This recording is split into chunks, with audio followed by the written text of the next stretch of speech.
अयोध्येतील श्री राम जन्मभूमी मंदिरात पहाटेपासूनच दर्शनासाठी भाविकांनी मोठी गर्दी केली। रामनवमीच्या पार्श्वभूमीवर अयोध्या नगरीमध्ये मोठा पोलीस बंदोबस्त तैनात ठेवण्यात आलाय।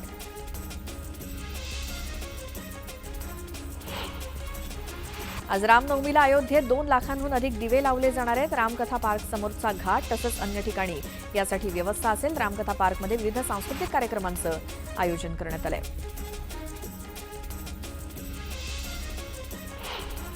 अयोध्येमध्ये राम मंदिराला आकर्षक रोषणाई करण्यात आली। रोषणाईनं मंदिर उजळून निघालंय। मंदिराला फुलांची देखील सजावट करण्यात आली आहे।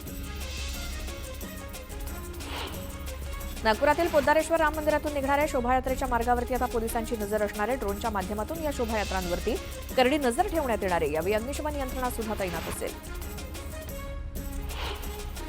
रत्नागिरी जिल्ह्यातील पाचपंढरी इथल्या प्रसिद्ध राम मंदिराला आकर्षक रोषणाई करण्यात आली। रामनवमीच्या पार्श्वभूमीवर मंदिरात विविध कार्यक्रम आयोजित करण्यात आले। रामनवमी निमित्ताने इथे भरणाऱ्या या यात्रेला पंचक्रोशीतील भाविक गर्दी करत असतात। रामनवमीच्या पार्श्वभूमीवर मुंबईमध्ये ठिकठिकाणी पोलीस बंदोबस्त ठेवण्यात आलेला आहे। कोणताही अनुचित प्रकार घडू नये यासाठी 13,000हून अधिक पोलीस तैनात करण्यात येणार आहेत। तसंच सीसीटीव्हीच्या माध्यमातून सुद्धा ठिकठिकाणी लक्ष ठेवलं जाणार आहे। पुण्यातील एका कलाकारानं श्रीरामनवमीच्या पावन निमित्तानं 520 रुबिक्स क्यूब्स वापरून प्रभू श्रीराम यांचं भव्य मोझेक तयार केलंय। ऋषिकेश किशोर कांबळे असं या कलाकाराचं नाव असून ही कलाकृती साकारण्यासाठी त्याला 2 दिवस लागले। अहिल्यानगर जिल्ह्यातील नेवासा इथे श्रीराम राज्य उत्सव समिती आणि नेवासा तालुका सकल हिंदू समाजाच्या वतीनं प्रभू श्रीरामचंद्रांची भव्य शोभायात्रा काढण्यात आली। या निघालेल्या शोभायात्रेत भारत मातेसह प्रभू श्रीरामांची भव्य मूर्ती आणि तरुण तरुणींनी सादर केलेल्या मर्दानी खेळानं सर्वांचं लक्ष वेधून घेतलं। देहू रोड कंटोन्मेंट बोर्डाच्या छावणीमध्ये रामनवमीला भव्य शोभायात्रा काढण्यात आली। यात विशेष आकर्षक कालभैरव अघोरी आखाडा नृत्य होतं तर शिवपार्वती यांचा भव्य नंदीवर्ण भ्रमण तसंच बाहुबली बजरंगबली हनुमान सर्वांचं लक्ष वेधून घेत होते। छत्रपती संभाजीनगरात मर्यादा पुरुषोत्तम श्रीरामांच्या जन्मोत्सवाची तयारी पूर्ण झाली। शहरामध्ये 36 शोभायात्रा काढण्यात येणार आहेत। यात 13 फूट उंचीचे श्रीराम, 12 फूट लक्ष्मण आणि 10 फुटांच्या सीतादेवी तसंच 10 फुटांच्या हनुमानाच्या भव्य दिव्य मूर्ती सर्वांचं आकर्षण ठरणार आहेत। देशभरात रामनवमीचा उत्साह आहे। रामनवमी निमित्तानं उत्तर प्रदेश, बंगाल, बिहार तसंच झारखंडसह अनेक राज्यांमध्ये हाय अलर्ट जारी करण्यात आलाय। सुवर्ण बाजारात सलग दुसऱ्या दिवशी शनिवारी मोठी घसरण झाली। चांदीचे भाव 3,800 रुपयांनी कमी होऊन ते 90,000 रुपये प्रति किलोवरती आली आहे। दुसरीकडे सोन्याच्या भावात सुद्धा 1,100 रुपयांची घसरण झाल्यामुळे सोन्याचा प्रतितोळा दर 89,500 रुपयांवरती आलाय। आज मध्य आणि ट्रान्स हार्बर मार्गावरती मेगा ब्लॉक घेण्यात येणार आहे। अभियांत्रिकी कामामुळे मध्य रेल्वेवरती माटुंगा ते मुलुंड अप आणि डाऊन ढिण्या मार्गावरती सकाळी 11 ते दुपारी 4 वाजेपर्यंत ब्लॉक असेल तर ट्रान्स हार्बर मार्गावरती ठाणे आणि वाशी नेरूळ दरम्यान सकाळी 11 ते दुपारी 4:10 ब्लॉक असेल। केंद्र सरकारच्या आवास योजनेअंतर्गत घरकुल बांधकामासाठी आता लाभार्थ्यांना 50,000 रुपये वाढीव अनुदान मिळणार आहे। पूर्वीच्या 1,20,000 रुपयांच्या अनुदानात 50,000 रुपयांची वाढ करण्याचा निर्णय ग्रामविकास विभागानं घेतला आहे। रेल्वेमध्ये नोकरी करण्याचं स्वप्न पाहणाऱ्या तरुणांसाठी महत्त्वाची बातमी आहे ती म्हणजे रेल्वे भरती बोर्डानं असिस्टंट लोको पायलटच्या पदांसाठी भरती करण्याची तयारी पूर्ण केली आहे। यावेळी एकूण 9,900 पदांसाठी भरती होणार आहे। त्यामुळे हजारो तरुणांना नोकरीची सुवर्ण संधी मिळणार आहे। दिल्लीतील केंद्रातील मोदी सरकारची आयुष्मान भारत योजना सुरू झाली आहे। या योजनेमुळे आता दिल्लीमध्ये पात्र कुटुंबांना 10 लाख रुपयांपर्यंत मोफत उपचार मिळणार आहेत। यात केंद्र सरकार आणि दिल्ली सरकारचा प्रत्येकी 5 लाख रुपयांचा वाटा असेल। बदलत्या हवामानाचा फटका मासेमारीला बसलाय। मत्स्य दुष्काळामुळे मासेमारी बोटी किनाऱ्यावरती लागल्यात। ढगाळ वातावरणामुळे मासे खोल समुद्रामध्ये जात असल्यामुळे मासे मिळणं कठीण झालंय आणि समुद्रात मच्छीचा दुष्काळ पडला असून मासे मिळणं कठीण झालंय। रायगड किल्ल्यावरती सुरक्षेच्या दृष्टीनं बसवण्यात आलेले 15 सीसीटीव्ही कॅमेरे गेल्या 5 वर्षांपासून बंद आहेत। दरम्यान 12 एप्रिल रोजी छत्रपती शिवाजी महाराज पुण्यतिथी कार्यक्रमासाठी अमित शहा येणार आहेत। त्यामुळे कार्यक्रमाचा आढावा मान्यवरांकडून घेण्यात आला। यावेळी सीसीटीव्ही बंद असल्याची माहिती समोर आली आहे। देशातील शेतकऱ्याला शेतीतून दरमहा 3,798 रुपयांची कमाई होत असल्याची माहिती सरकारनं लोकसभेत दिली। तर महाराष्ट्रातील शेतकऱ्याला शेतीतून 4,747 रुपये उत्पन्न मिळतंय। केंद्र सरकार शेतकऱ्यांचं उत्पन्न दुप्पट करण्यासाठी कटिबद्ध असल्याचा पुनरुच्चार कृषी राज्यमंत्री भगीरथ चौधरींनी केलाय। समाज कल्याण न्यासाचे संस्थापक अध्यक्ष सोनिया पाटील यांच्या सामाजिक कार्याची दखल घेत पुण्यश्लोक अहिल्यादेवी होळकर धर्मपीठाच्या वतीनं देण्यात येणारा पुण्यश्लोक अहिल्यादेवी होळकर राष्ट्रीय पुरस्कार 2024 सामाजिक पुरस्कार जाहीर झालेला आहे। तेलंगणाचे राज्यपाल जिष्णुदेव वर्मा, पुण्यश्लोक अहिल्यादेवी होळकर यांचे वंशज तथा महाराष्ट्र विधान परिषदेचे सभापती राम शिंदे यांच्या हस्ते 10 एप्रिल रोजी हा पुरस्कार प्रदान केला जाईल। महाराष्ट्रातील लाखो भाविकांचं श्रद्धास्थान असलेल्या कार्ला गडावरील कुलस्वामिनी आई एकविरा देवीच्या चैत्र उत्सवाची सांगता झाली आहे। एकविरा देवी कोळी आगरी तसंच विविध समाजांची कुलदेवता मानली जाते। या चैत्र यात्रेसाठी मुंबई, नवी मुंबई, ठाणे, पनवेल, रायगड आणि तळ कोकण तसंच विदर्भ, मराठवाडा आणि पश्चिम महाराष्ट्रातील लाखो भाविकांनी कार्ला गड गाठला होता। भागीरथी मातेच्या तीर्थक्षेत्र येलवाडी गावचे ग्रामदैवत रोकडोबा महाराज यांच्या यात्रेनिमित्तानं भव्य बैलगाडा स्पर्धा भरवण्यात आल्या होत्या। या स्पर्धेमध्ये पुणे जिल्ह्यातील 180 बैलगाडा मालक आणि स्पर्धकांनी भाग घेतला। या स्पर्धेमध्ये बैलगाडा मालकांची चढाओढ बघायला मिळाली, तर भर उन्हामध्ये ही बैलगाडा शौकीनांनी गर्दी केली होती। धाराशिव जिल्हा मजूर सहकारी फेडरेशनच्या पंचवार्षिक निवडणूक झाली। यामध्ये महायुती विरुद्ध महाविकास आघाडी सामना रंगलाय। जिल्हा फेडरेशनच्या निवडणुकीमध्ये 9 जागांसाठी 24 उमेदवार रिंगणात असून आज उमेदवारांचा भवितव्य ठरणार आहे। सातारा जिल्ह्याच्या टंचाई आढावा बैठकीत आमदार डॉक्टर अतुल भोसले पाणी प्रश्नावरती आक्रमक होत उंडाळे पाणीपुरवठा योजनेसाठी 70 लाख रुपये निधीची मागणी त्यांनी केली, तर पालकमंत्री शंभूराज देसाई यांनी जिल्हा नियोजन समितीच्या माध्यमातून तत्काळ निधी देण्याचे आदेश प्रशासनाला दिले। सार्वजनिक बांधकाम मंत्री शिवेंद्रसिंह राजे भोसले आणि मंत्री मकरंद पाटील यांनी श्री विठ्ठल रुक्मिणी मातेचं दर्शन घेतलं। यावेळी दोन्ही मंत्र्यांचा सत्कार करण्यात आला। गृहराज्यमंत्री योगेश कदम यांनी त्यांचा ताफा थांबवत महामार्गावरील अपघातग्रस्त व्यक्तीला मदत केली। गंभीर जखमी असलेल्या व्यक्तीला स्वतः गाडीतून नेत त्यांनी रुग्णालयात दाखल केलं। जळगावात ललित कला भवन इथे राष्ट्रीय श्रमिक आघाडी संघटनेचे अध्यक्ष यशवंत भोसले यांच्या उपस्थितीत कामगारांच्या मेळाव्याचं आयोजन करण्यात आलं। कामगारांच्या समस्या सोडवण्यासाठी यशवंत भोसले मार्गदर्शन करणार आहेत।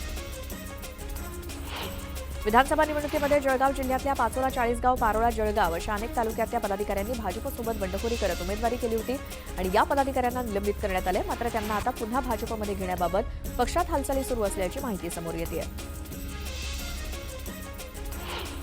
मुंबईतील 60 ते 100 वर्ष जुन्या चाळींमध्ये लाखो कुटुंब पागडी पद्धतीवरती वास्तव्यास आहेत। ही घरं मालकीची नसल्यामुळे रहिवाशांना सोसायटी स्थापन करता येत नाही, त्यामुळे चाळींच्या पुनर्विकासाला जाचकटींचा अडसर निर्माण झालाय आणि हाच तिढा सोडवण्यासाठी आता सेव्ह मुंबईकर्स मोहीम सुरू करण्यात आली आहे। मुंबई महानगरपालिकेअंतर्गत खासगी शाळांच्या शिक्षक आणि शिक्षकेतर कर्मचाऱ्यांना पेन्शन देण्याबाबत वरिष्ठ स्तरावरून सकारात्मक निर्णय करण्यात येईल, असं आश्वासन शिक्षणाधिकारी सुजाता खरेंनी दिल्याचं राष्ट्रीय कर्मचारी सेना यांनी स्पष्ट केलं।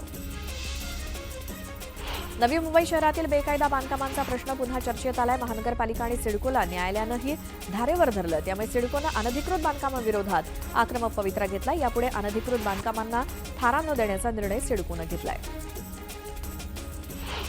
वाहतूक कोंडीत भर टाकणाऱ्या रस्त्यावरील अवैध पार्किंगवरती अखेर वाहतूक पोलिसांनी कारवाईची मोहीम हाती घेतली। यामध्ये 3 दिवसात 4,500 वाहनांवरती कारवाई करण्यात आली आहे। अनिवासी भारतीयांनी गणेश मूर्तींसाठी पेणमध्ये मोठी नोंदणी केली आहे। त्यानुसार बाप्पाच्या आतापर्यंत या गावातल्या तब्बल 25,000 मूर्ती परदेशात रवाना झाल्या आहेत। यामध्ये America, England, New Zealand, Thailand, Mauritius इत्यादी देशांचा समावेश आहे। गणेशोत्सवासाठी वर्षभरात सुमारे 50,000 मूर्ती परदेशात पाठवण्यात येतात।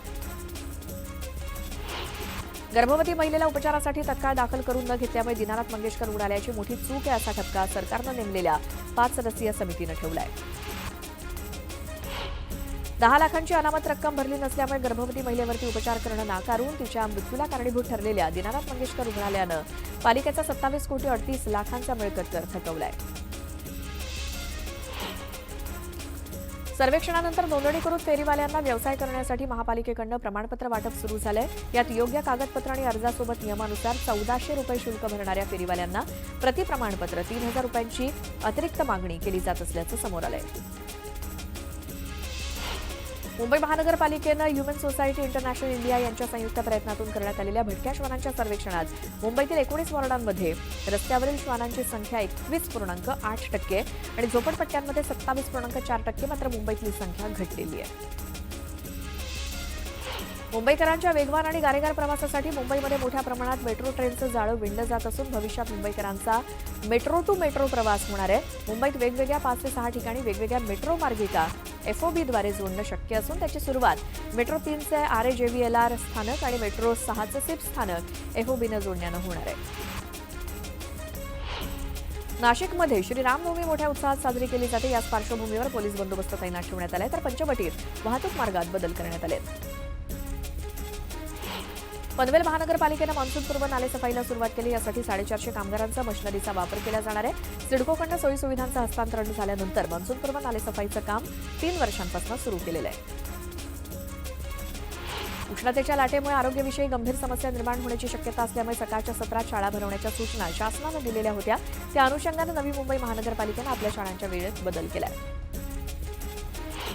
एप्रिल महिन्यात कडक उन्हाळा जाणवू लागलाय. पनवेल पंचायत समितीनं संभाव्य पाणी टंचाई कृती आराखडा तयार करून 54 गाववाड्यांमध्ये टँकरनं पाणी पुरवठा करण्याचा प्रस्ताव तयार केलेला आहे. यासाठी लाखो रुपयांचा खर्च अपेक्षित आहे.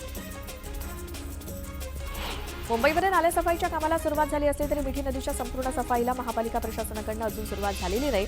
मिठी नदीची सफाई 3 टप्प्यात प्रस्तावित असून 2 टप्प्यातील निविदा यशस्वीरित्या पूर्ण झाली आहे. शेतीबरोबरच शेतीपूरक व्यवसायातनं उत्पन्न वाढवण्यासाठी खादी आणि ग्रामोद्योग महामंडळाच्या माध्यमातून विविध योजना राबवल्या जातात. त्यात मधुमक्षिका पालन, मधमाशांचं संवर्धन यासाठी मधाचं गाव ही योजना राबवली जाते. पण या योजनेला थंड प्रतिसाद मिळतोय. नवी मुंबई महानगरपालिका परिवहन उपक्रमानं कामकाज अद्ययावत करण्यावरती भर दिलाय. रजा व्यवस्थापनासाठी LMS प्रणाली सुरू करून कार्यालयीन कामकाजासाठी ई-ऑफिस प्रणाली राबवायला सुरुवात झाली आहे. दिवाणी मुंब्रा भागात अनधिकृत बांधकामांविरोधी कारवाईच्या 3ऱ्या दिवशी 57 बेकायदा नळ जोडण्या खंडित करण्यात आल्या. पहिल्या दिवशी 29 नळ जोडण्या खंडित केल्या होत्या आणि दुसऱ्या दिवशी 44 नळ जोडण्या खंडित केल्या.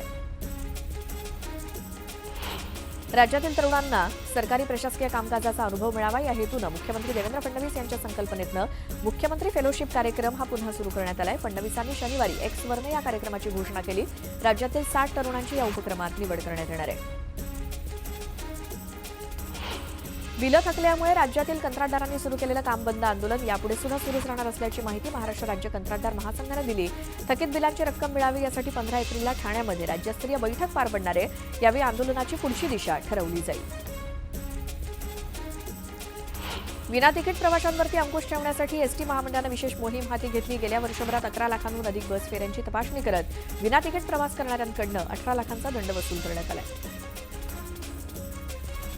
हिंदुस्थान कोका कोला या कंपनीकडे 2,500 कोटी रुपये जीएसटी मागणीवरती उच्च न्यायालयानं अंतरिम स्थगिती दिली आहे. महसूल विभागानं प्रथम दर्शनी करातील तरतुदीचा अन्वयार्थ चुकीचा लावल्याचं निरीक्षण उच्च न्यायालयानं नोंदवलं. तसंच या प्रकरणी महसूल विभागानं जानेवारीमध्ये कंपनीला कारणे दाखवा नोटीस बजावली. JNPA आणि दुबई पोर्ट यांच्या 20 वर्षांपासून सुरू असलेल्या 2,653 कोटींच्या रॉयल्टीच्या वादावरती तोडगा काढण्यात आला. न्यायालयाबाहेर 705 कोटींवरती तोडगा काढण्यात आला. गेल्या अनेक वर्षांपासून हा वाद प्रलंबित होता. ठाण्यातील घोडबंदर भागात सध्या मेट्रोचं काम वेगानं सुरू आहे. याचाच एक भाग म्हणून माजिवडा मेट्रो स्टेशन येथे उभारण्यात आलेल्या मेट्रो स्टेशनवरती 5 एप्रिल ते 20 एप्रिल दरम्यान छत उभारणीचं काम केलं जाणार आहे. या काळात इथल्या वाहतुकीमध्ये बदल करण्यात येणार आहे. मुंबईचे डबेवाले 9 ते 14 एप्रिलपर्यंत 6 दिवसांच्या रजेवरती जाणार आहेत. या कालावधीत ते आपापल्या गावातील यात्रांमध्ये सहभागी होणार आहेत. या दरम्यान डबे पोहोचवण्याची सेवा त्यांनी बंद ठेवली आहे. 15 एप्रिलपासून पुन्हा एकदा डबेवाले मुंबईकरांच्या सेवेत हजर होतील. मात्र ग्राहकांनी या सुटीच्या कालावधीतला पगार कापू नये अशी विनंती मुंबई डबेवाला असोसिएशनचे अध्यक्ष सुभाष तळेकर यांनी केली आहे. मुंबई महानगरपालिकेतील अभियांत्रिकी संवर्गातील दुय्यम अभियंता संवर्गाची ऑनलाईन परीक्षा सुधारित वेळापत्रकानुसार 13 आणि 14 मे रोजी घेतली जाणार आहे असं पालिका प्रशासनाच्या वतीनं कळवण्यात आलंय. अभियांत्रिकी संवर्गातील एकूण 690 रिक्त पदं सरळ सेवेनं भरण्याकरता प्रक्रिया राबवली जाते. राज्यभरात अपात्र रेशन कार्ड शोध मोहीम 1 एप्रिलपासून सुरू झाली आहे. ती 1 महिना राबवली जाणार आहे. बांगलादेशी घुसखोरांसह कोणत्याही विदेशी नागरिकाला रेशन कार्ड देण्यात आल्याचं आढळल्यास ते रद्द केलं जाईल. वारंवार तक्रारी अर्ज करूनही बेकायदा फेरीवाल्यांचा कायमस्वरूपी बंदोबस्त करण्यात मुंबई महापालिकेला अपयश येत असल्याचं वारंवार सिद्ध होतंय. रस्ते, फुटपाथ, गृहनिर्माण सोसायट्यांच्या आसपासच्या मोकळ्या जागा आणि सोसायट्यांचे गेट सुद्धा अडवून बसलेल्या फेरीवाल्यांवरती महापालिका कधी कारवाई करणार असा सवाल उपस्थित होतोय. पुण्यातील दीनानाथ मंगेशकर रुग्णालयातील गर्भवती मृत्यूच्या घटनेनंतर आता सरकार सतर्क झालंय. या पार्श्वभूमीवर राज्यातील सर्व धर्मादाय रुग्णालयामध्ये नियमांचं पालन केलं जातंय की नाही याची पाहणी विशेष मदत कक्षामार्फत करण्यात येणार आहे. तसंच या मोहिमेत धर्मादाय आयुक्त विभागातील अधिकाऱ्यांचा समावेश करण्यात येणार आहे असं विश्वसनीय सूत्रांनी सांगितलं.